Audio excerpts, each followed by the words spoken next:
Hi friends, welcome back to my channel. ಇವತ್ತು ನಾವು ಜಗತ್ತನ್ನೇ ನಡುಗಿಸಿದ ಇತಿಹಾಸದ ಅತಿ ದೊಡ್ಡ ಕ್ರಿಮಿನಲ್ ರಹಸ್ಯವೊಂದರ ಬಗ್ಗೆ ಮಾತನಾಡಲಿದ್ದೇವೆ. ಇದು ಜೆಫ್ರಿ ಎಪ್ಸ್ಟೈನ್ ಎಂಬ ಹಣಕಾಸು ಹೂಡಿಕೆದಾರನ ಕತೆ. ಈ ಮನುಷ್ಯ ಕೇವಲ ಕೋಟ್ಯಾಧಿಪತಿಯಾಗಿರಲಿಲ್ಲ, ಬದಲಿಗೆ ಜಗತ್ತಿನ ಅತಿ ಪ್ರಭಾವಶಾಲಿ ವ್ಯಕ್ತಿಗಳು, ರಾಜಕಾರಣಿಗಳು ಮತ್ತು ವಿಜ್ಞಾನಿಗಳ ಜೊತೆ ನಿಕಟ ಸಂಬಂಧ ಹೊಂದಿದ್ದ ಒಬ್ಬ ಭಯಾನಕ ಅಪರಾಧಿ. ಈ ವರದಿಯಲ್ಲಿ ನಾವು ಎಪ್ಸ್ಟೈನ್ನ ಜೀವನದ ಆರಂಭದಿಂದ ಹಿಡಿದು ಅವನ ನಿಗೂಢ ಸಾವು ಮತ್ತು ಇತ್ತೀಚೆಗೆ 2025-26ರಲ್ಲಿ ಬಿಡುಗಡೆಯಾದ ಎಪ್ಸ್ಟೈನ್ ಫೈಲ್ಸ್ವರೆಗೂ. ಇದು ಕೇವಲ ಒಬ್ಬ ವ್ಯಕ್ತಿಯ ಕಥೆಯಲ್ಲ, ಬದಲಿಗೆ ನಮ್ಮ ನ್ಯಾಯಾಂಗ ವ್ಯವಸ್ಥೆ ಮತ್ತು ಪ್ರಭಾವಶಾಲಿ ವ್ಯಕ್ತಿಗಳ ನಡುವಿನ ಅಪವಿತ್ರ ಮೈತ್ರಿಯ ಮುಖವಾಡವನ್ನು ಕಳಚುವ ಕತೆ.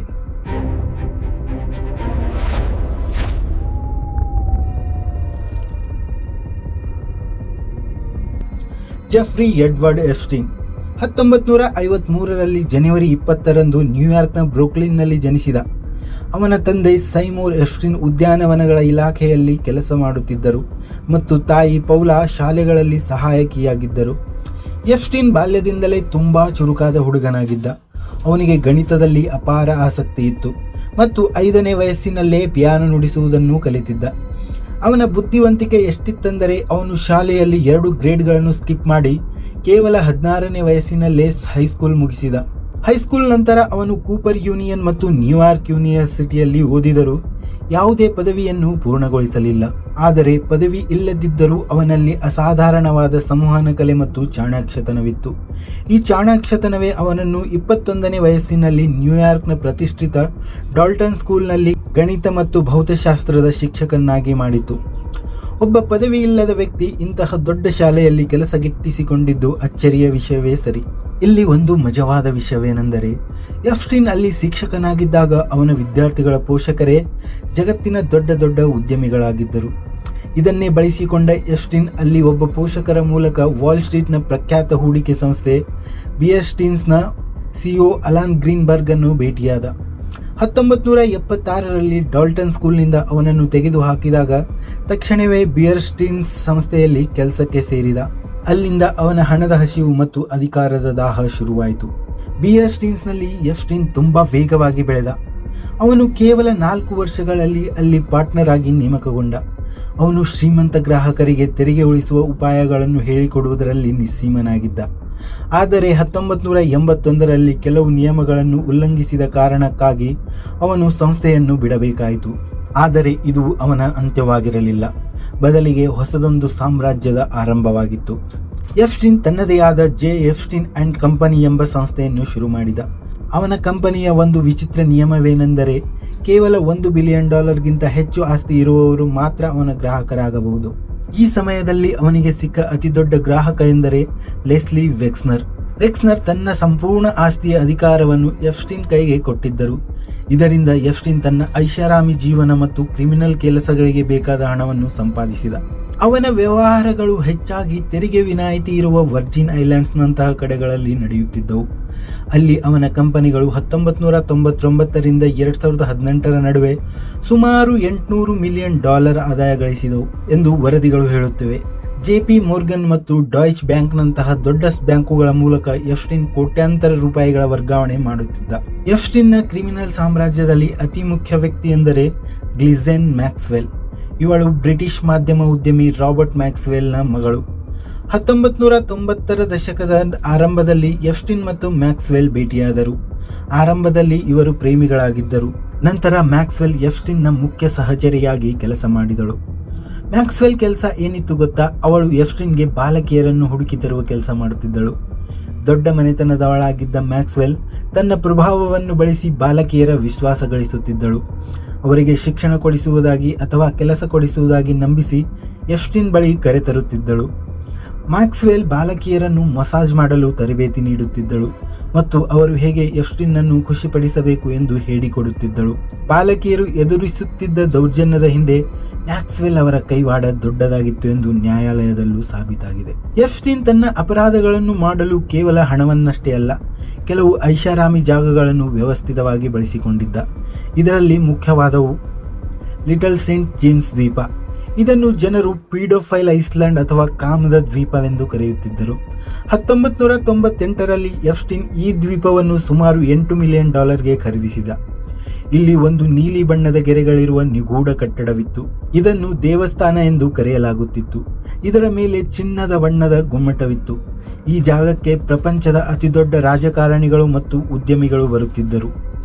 ಇಲ್ಲಿ ನಡೆದ ಬಾಲಕಿಯರ ಶೋಷಣೆಯ ಕತೆ ಕೇಳಿದರೆ ಮೈ ಜುಮ್ ಎನ್ನುತ್ತೆ. ಲ್ಯೂಲಿಟಾ ಎಕ್ಸ್ಪ್ರೆಸ್ ಇದು ಎಫ್ಸ್ಟೀನ್ನ ಸ್ವಂತ ಬೋಯಿಂಗ್ 727 ವಿಮಾನ.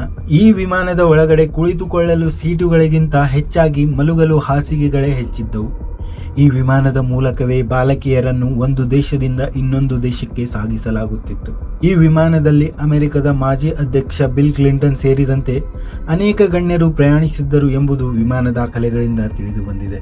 ಮ್ಯಾನ್ಹ್ಯಾಟನ್ ಟೌನ್ ಹೌಸ್ ನ್ಯೂಯಾರ್ಕ್ನ ಹೃದಯ ಭಾಗದಲ್ಲಿರುವ ಈ ಬಂಗಲೆ 50,000 ಚದರ ಅಡಿಗಿಂತ ದೊಡ್ಡದಾಗಿತ್ತು. ಇಲ್ಲಿ ಅಲಂಕಾರ ತುಂಬಾ ವಿಚಿತ್ರವಾಗಿತ್ತು.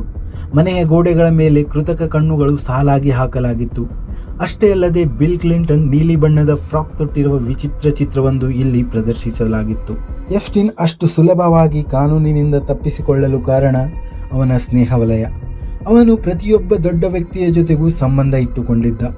ಪ್ರಿನ್ಸ್ ಆಂಡ್ರೂ ಬ್ರಿಟನ್ ರಾಜಮನೆತನದ ಪ್ರಿನ್ಸ್ ಆಂಡ್ರೂ ಎಫ್ಸ್ಟೀನ್ನ ಆತ್ಮೀಯ ಸ್ನೇಹಿತರಾಗಿದ್ದರು. ಅವರ ಮೇಲೆ ವರ್ಜಿನಿಯಾ ಗಿಫ್ರೆ ಎಂಬ ಮಹಿಳೆ ಲೈಂಗಿಕ ದೌರ್ಜನ್ಯದ ಆರೋಪ ಮಾಡಿದ್ದರು. 2026ರಲ್ಲಿ ಬಿಡುಗಡೆಯಾದ ಫೈಲ್ಸ್ಗಳಲ್ಲಿ ಪ್ರಿನ್ಸ್ ಆಂಡ್ರೂಗೆ ಸಂಬಂಧಿಸಿದ ಕೆಲವು ಆಕ್ಷೇಪಾರ್ಹ ಫೋಟೋಗಳು ಸಿಕ್ಕಿವೆ. ಬಿಲ್ ಕ್ಲಿಂಟನ್ ಮತ್ತು ಡೊನಾಲ್ಡ್ ಟ್ರಂಪ್ ಎಫ್ಸ್ಟೀನ್ ಜೊತೆ ಇವರಿಬ್ಬರ ಫೋಟೋಗಳು ಮತ್ತು ವಿಮಾನ ಪ್ರಯಾಣದ ದಾಖಲೆಗಳು ಸಿಕ್ಕಿವೆ. ಕ್ಲಿಂಟನ್ ಮತ್ತು ಟ್ರಂಪ್ ಇಬ್ಬರು ತಮಗೆ ಎಫ್ಸ್ಟೀನ್ ಅಪರಾಧ ಬಗ್ಗೆ ಏನೂ ತಿಳಿದಿರಲಿಲ್ಲ ಎಂದು ಹೇಳಿದ್ದರು. ಇತ್ತೀಚಿನ ದಾಖಲೆಗಳು ಅವರ ಸ್ನೇಹದ ಗಾಢತೆಯನ್ನು ತೋರಿಸುತ್ತವೆ. ಬಿಲ್ ಗೇಟ್ಸ್ ಮತ್ತು ಎಲಾನ್ ಮಸ್ಕ್ 2026ರ ದಾಖಲೆಗಳಲ್ಲಿ ಮೈಕ್ರೋಸಾಫ್ಟ್ ಸಂಸ್ಥಾಪಕ ಬಿಲ್ ಗೇಟ್ಸ್ ಮತ್ತು ಎಲಾನ್ ಮಸ್ಕ್ ಅವರ ಹೆಸರುಗಳು ಕೇಳಿಬಂದಿವೆ. ಎಲಾನ್ ಮಸ್ಕ್ ತಾನು ಎಫ್ಸ್ಟೀನ್ನ ಆಹ್ವಾನವನ್ನು ತಿರಸ್ಕರಿಸಿದ್ದೆ ಎಂದು ಹೇಳಿಕೊಂಡಿದ್ದಾರೆ. 2005ರಲ್ಲಿ ಎಫ್ಸ್ಟೀನ್ ಮೇಲೆ ಮೊದಲ ಬಾರಿಗೆ ದೊಡ್ಡ ಮಟ್ಟದ ತನಿಖೆ ಶುರುವಾಯಿತು. ಫ್ಲೋರಿಡಾದ ಪಾಮ್ ಬೀಚ್ ಪೊಲೀಸರು ಅವನ ಮೇಲೆ 50ಕ್ಕೂ ಹೆಚ್ಚು ಬಾಲಕಿಯರ ಮೇಲೆ ದೌರ್ಜನ್ಯ ನಡೆಸಿದ ಬಗ್ಗೆ ಪುರಾವೆ ಕಲೆ ಹಾಕಿದ್ದರು. ಅವನು ಜೀವನ ಪೂರ್ತಿ ಜೈಲಿನಲ್ಲಿ ಇರಬೇಕಾದ ಪರಿಸ್ಥಿತಿ ಇತ್ತು. ಆದರೆ ಇಲ್ಲಿಯೂ ಅವನ ಪ್ರಭಾವ ಕೆಲಸ ಮಾಡಿತು. ಅಂದಿನ ಅಮೆರಿಕದ ಅಟಾರ್ನಿ ಅಲೆಕ್ಸಾಂಡರ್ ಅಕೋಸ್ಟಾ ಎಂಬುವರು ಎಫ್ಸ್ಟೀನ್ ಜೊತೆ ಒಂದು ರಹಸ್ಯ ಒಪ್ಪಂದ ಮಾಡಿಕೊಂಡಿದ್ದರು. ಈ ಒಪ್ಪಂದದ ಪ್ರಕಾರ ಎಫ್ಸ್ಟೀನ್ ಕೇವಲ ಚಿಕ್ಕ ಪುಟ್ಟ ಆರೋಪಗಳನ್ನು ಒಪ್ಪಿಕೊಳ್ಳಬೇಕು. ಅವನಿಗೆ ಕೇವಲ 18 ತಿಂಗಳು ಜೈಲು ಶಿಕ್ಷೆ ನೀಡಲಾಯಿತು. ಮಜವಾದ ವಿಷಯವೆಂದರೆ ಅವನು ದಿನದಲ್ಲಿ 12 ಗಂಟೆಗಳ ಕಾಲ ಜೈಲಿನಿಂದ ಹೊರಗೆ ಬಂದು ತನ್ನ ಆಫೀಸ್ನಲ್ಲಿ ಕೆಲಸ ಮಾಡಿ ರಾತ್ರಿ ಜೈಲಿಗೆ ಮರಳಲು ಅವಕಾಶ ನೀಡಲಾಯಿತು. ಅತ್ಯಂತ ಮುಖ್ಯವಾಗಿ ಈ ಒಪ್ಪಂದದಲ್ಲಿ ಅವನ ಯಾವುದೇ ಸಹಚರರನ್ನು ಮ್ಯಾಕ್ಸ್ವೆಲ್ ಸೇರಿದಂತೆ ಯಾರನ್ನು ಬಂಧಿಸಬಾರದು ಎಂಬ ಷರತ್ತು ಇತ್ತು. ಇದನ್ನೇ ಜನರು ಸ್ವೀಟ್ ಹಾರ್ಟ್ ಡೀಲ್ ಎಂದು ಕರೆದರು. ಬಲಿಪಶುಗಳಿಗೆ ಈ ಬಗ್ಗೆ ಮಾಹಿತಿಯೇ ಇರಲಿಲ್ಲ. ಇದು ನ್ಯಾಯಾಂಗ ವ್ಯವಸ್ಥೆಯ ಅತಿ ದೊಡ್ಡ ಮೋಸವಾಗಿತ್ತು. 2018ರಲ್ಲಿ ಮಿಯಾಮಿ ಹೆರಾಲ್ಡ್ ಪತ್ರಿಕೆ ಈ ಹಳೆಯ ಕಥೆಯನ್ನು ಮತ್ತೆ ಹೊರಹಾಕಿದಾಗ ಜನರಲ್ಲಿ ಭಾರೀ ಆಕ್ರೋಶ ಉಂಟಾಯಿತು. ಇದರ ಫಲವಾಗಿ 2019ರ ಜುಲೈನಲ್ಲಿ ಎಫ್ಸ್ಟೀನ್ನನ್ನು ಮತ್ತೆ ಬಂಧಿಸಲಾಯಿತು. ಈ ಬಾರಿ ಅವನಿಗೆ ತಪ್ಪಿಸಿಕೊಳ್ಳಲು ದಾರಿಯೇ ಇರಲಿಲ್ಲ. ಆದರೆ ಆಗಸ್ಟ್ 10, 2019ರಂದು ನ್ಯೂಯಾರ್ಕ್ನ ಜೈಲಿನಲ್ಲಿ ಎಫ್ಸ್ಟೀನ್ ಮೃತದೇಹ ಪತ್ತೆಯಾಯಿತು.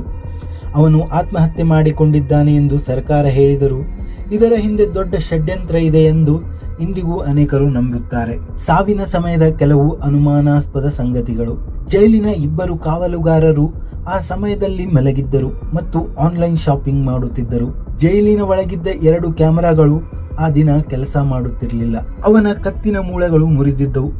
ಇದು ಸಾಮಾನ್ಯವಾಗಿ ನೇಣು ಹಾಕಿಕೊಂಡಾಗ ಆಗುವುದಕ್ಕಿಂತ ಹೆಚ್ಚಾಗಿ ಯಾರಾದರೂ ಗಂಟಲು ಹಿಸುಕಿದಾಗ ಆಗುತ್ತದೆ ಎಂದು ಕೆಲವು ವೈದ್ಯರು ಅಭಿಪ್ರಾಯಪಟ್ಟಿದ್ದಾರೆ.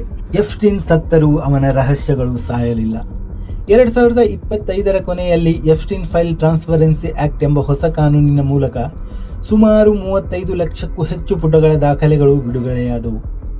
ಈ ದಾಖಲೆಗಳಲ್ಲಿ ಹೊರಬಂದ ಪ್ರಮುಖ ಮಾಹಿತಿಗಳು. ಜಸ್ ಸ್ಟೆನ್ಲಿ ಮತ್ತು ಲಿಯಾನ್ ಬ್ಲಾಕ್ ಪ್ರಸಿದ್ಧ ಬ್ಯಾಂಕರ್ ಜಸ್ ಸ್ಟೆನ್ಲಿ ಮತ್ತು ಲಿಯಾನ್ ಬ್ಲಾಕ್ ಮೇಲೆ ಬಾಲಕಿಯರ ಶೋಷಣೆಯ ಗಂಭೀರ ಆರೋಪಗಳು ಇಮೇಲ್ಗಳ ಮೂಲಕ ದೃಢಪಟ್ಟಿವೆ. ಡೊನಾಲ್ಡ್ ಟ್ರಂಪ್ ಮತ್ತು ಬಿಲ್ ಕ್ಲಿಂಟನ್. ಟ್ರಂಪ್ ಅವರ ಹೆಸರನ್ನು ಸಾವಿರಾರು ಬಾರಿ ಉಲ್ಲೇಖಿಸಲಾಗಿದೆ. ಕ್ಲಿಂಟನ್ ಅವರು ಎಫ್ಸ್ಟೀನ್ ಜೊತೆ ನಿಕಟವಾಗಿದ್ದರು ಎಂಬುದು ಅವರ ವೈಯಕ್ತಿಕ ಫೋಟೋಗಳಿಂದ ಸಾಬೀತಾಗಿದೆ. ದುರದೃಷ್ಟವಶಾತ್ ಅನೇಕ ವಿಕ್ಟಿಮ್ ಹೆಸರುಗಳು ಈ ದಾಖಲೆಯಲ್ಲಿ ಅಚಾತುರ್ಯದಿಂದ ಹೊರಬಂದಿವೆ.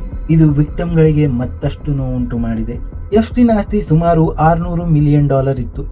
ಅವನ ಸಾವಿನ ನಂತರ ವಿಕ್ಟಿಮ್ಗಳಿಗೆ ಪರಿಹಾರ ನೀಡಲು ಒಂದು ವಿಶೇಷ ನಿಧಿಯನ್ನು ಸ್ಥಾಪಿಸಲಾಯಿತು. ಸುಮಾರು 150ಕ್ಕೂ ಹೆಚ್ಚು ಬಲಿಪಶುಗಳಿಗೆ ಒಟ್ಟು $121 ಮಿಲಿಯನ್ ಪರಿಹಾರವಾಗಿ ನೀಡಲಾಗಿದೆ. ಆದರೆ ಹಣದಿಂದ ಅವರು ಅನುಭವಿಸಿದ ದೌರ್ಜನ್ಯ ಮತ್ತು ನೋವನ್ನು ಅಳಿಸಲು ಸಾಧ್ಯವಿಲ್ಲವೆಂಬುದು ಸತ್ಯ. ವರ್ಜೀನಿಯಾ ಗಿಫ್ರೆ ಎಂಬ ಪ್ರಮುಖ ಹೋರಾಟಗಾರ್ತಿ 2025ರಲ್ಲಿ ಆತ್ಮಹತ್ಯೆ ಮಾಡಿಕೊಂಡಿದ್ದು ಇಡೀ ಹೋರಾಟಕ್ಕೆ ಹಿನ್ನಡೆಯಾಯಿತು. ಜೆಫ್ರಿ ಎಪ್ಸ್ಟೀನ್ನ ಈ ಕರಾಳ ಕಥೆ ನಮಗೆ ಕೆಲವು ಕಹಿ ಸತ್ಯಗಳನ್ನು ಹೇಳುತ್ತದೆ. ಕೇವಲ ಹಣ ಮತ್ತು ಪ್ರಭಾವವಿದ್ದರೆ ಒಬ್ಬ ವ್ಯಕ್ತಿ ಎಂತಹ ಅಪರಾಧ ಮಾಡಿದರೂ ವರ್ಷಗಟ್ಟಲೆ ತಪ್ಪಿಸಿಕೊಳ್ಳಬಹುದು ಎಂಬುದು ಇದಕ್ಕೆ ಸಾಕ್ಷಿ. ನಮ್ಮ ನ್ಯಾಯಾಂಗ ವ್ಯವಸ್ಥೆಯಲ್ಲಿದ್ದ ಲೋಪದೋಷಗಳು, ಭ್ರಷ್ಟಾಚಾರ ಮತ್ತು ಪ್ರಭಾವಶಾಲಿ ವ್ಯಕ್ತಿಗಳ ಪರ ಇರುವ ನಿಲುವು ಒಬ್ಬ ಕ್ರಿಮಿನಲ್ಗೆ ಬಲ ತುಂಬಿತ್ತು. ಇವತ್ತು ಎಪ್ಸ್ಟೀನ್ ಇಲ್ಲದಿರಬಹುದು, ಆದರೆ ಅವನ ಸಹಚರೆ ಗ್ಹಿಸ್ಲೆನ್ ಮ್ಯಾಕ್ಸ್ವೆಲ್ 20 ವರ್ಷಗಳ ಜೈಲು ಶಿಕ್ಷೆ ಅನುಭವಿಸುತ್ತಿದ್ದಾಳೆ. ಬಿಡುಗಡೆಯಾಗಿರುವ ದಾಖಲೆಗಳು ಇನ್ನೂ ಅನೇಕ ದೊಡ್ಡ ತಲೆಗಳನ್ನು ಬಯಲಿಗೆಳೆಯುವ ಸಾಧ್ಯತೆ ಇದೆ. ವಿಕ್ಟಿಮ್ಗಳ ಧೈರ್ಯದಿಂದಾಗಿಯೇ ಇವತ್ತು ಇಷ್ಟು ಸತ್ಯಗಳು ಹೊರಬಂದಿವೆ. ಇದು ಕೇವಲ ಒಂದು ವಿಡಿಯೋ ಅಲ್ಲ, ಇದು ಅನಾಮಧೇಯರಾಗಿ ಉಳಿದು ಹೋದ ನೂರಾರು ಬಾಲಕಿಯರ ಪರವಾಗಿ ನಾವು ಕೇಳಬೇಕಾದ ನ್ಯಾಯದ ಧ್ವನಿ. ಹಣ ಮತ್ತು ಅಧಿಕಾರಕ್ಕಿಂತ ಹೆಚ್ಚಾಗಿ ಮಾನವೀಯತೆ ಮತ್ತು ನ್ಯಾಯ ದೊಡ್ಡದು ಎಂಬುದು ಈ ವಿಡಿಯೋದ ಅಂತಿಮ ಪಾಠ. ಸ್ನೇಹಿತರೆ, ಈ ವಿಡಿಯೋದ ಬಗ್ಗೆ ನಿಮ್ಮ ಅಭಿಪ್ರಾಯವೇನು? ನ್ಯಾಯಾಂಗ ವ್ಯವಸ್ಥೆಯಲ್ಲಿ ಅಕೋಷ್ಟ ಅಂತಹ ವ್ಯಕ್ತಿಗಳು ಮಾಡಿದ ಒಪ್ಪಂದಗಳು ಸರಿಯೇ? ಕಾಮೆಂಟ್ ಬಾಕ್ಸ್ನಲ್ಲಿ ತಿಳಿಸಿ. ಧನ್ಯವಾದಗಳು. ಸುರಕ್ಷಿತವಾಗಿರಿ.